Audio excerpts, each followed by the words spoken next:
छेद जिसने किया उसका नाम है ओशो रजनीश। मैं डीयू में था, शौक में रजनीश की एक किताब बहुत पॉपुलर थी उस समय युवाओं में, हम भी उठा ले कि देखिए क्या लिखा है, संभोग से समाधि तक वाला। मेरा एक दोस्त बहुत गीत गाता था उस किताब के बारे में कि वो पढ़ो, स्पिरिचुअलिटी सेक्सुअलिटी एक चीज़ होती है।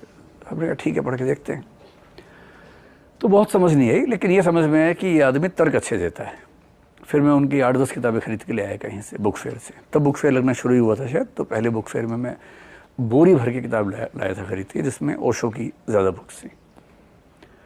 जितना पढ़ा ओशो को, मैंने ज़्यादा नहीं पढ़ा, 5-7 किताबें पढ़ी होंगी मुश्किल से। पर जैसे जैसे पढ़ा समझ में आया कि तर्क से सोचना उसका मज़ा ही अलग है, रूढ़ियों पे चलने का उतना मज़ा नहीं है।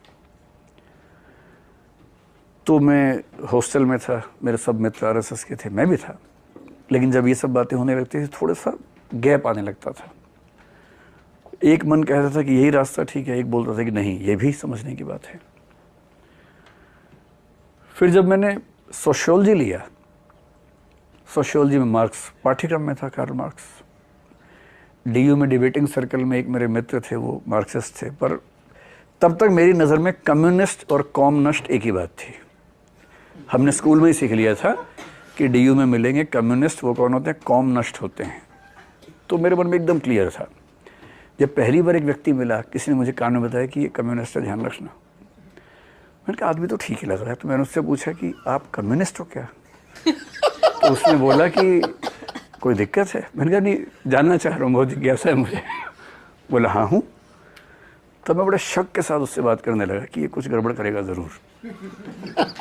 तो धीरे धीरे फिर समझ में आया कि वो भी बढ़िया इंसान है, बड़े अच्छे दोस्त बन गए। तो हमारे कॉलेज में तो बड़ा मज़ेदार माहौल था। इलेक्शन के टाइम पे कम्युनिस्ट विंग के लोग इलेक्शन लड़ रहे थे, एबीवीपी भी बिना नाम के लड़ती थी।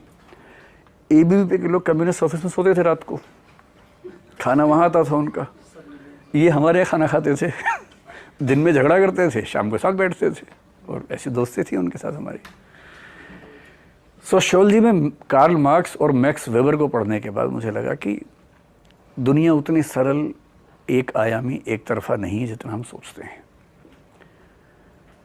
फिर सोशियोलॉजी में ही जब फैमिली मैरिज के सिस्टम्स को समझा, दुनिया भर का स्ट्रेटिफिकेशन, स्तरीकरण, उसमें इंडियन कास्ट सिस्टम, बाकी जगह जो क्लास सिस्टम या स्टेटस ग्रुप का सिस्टम है, वो सब समझा।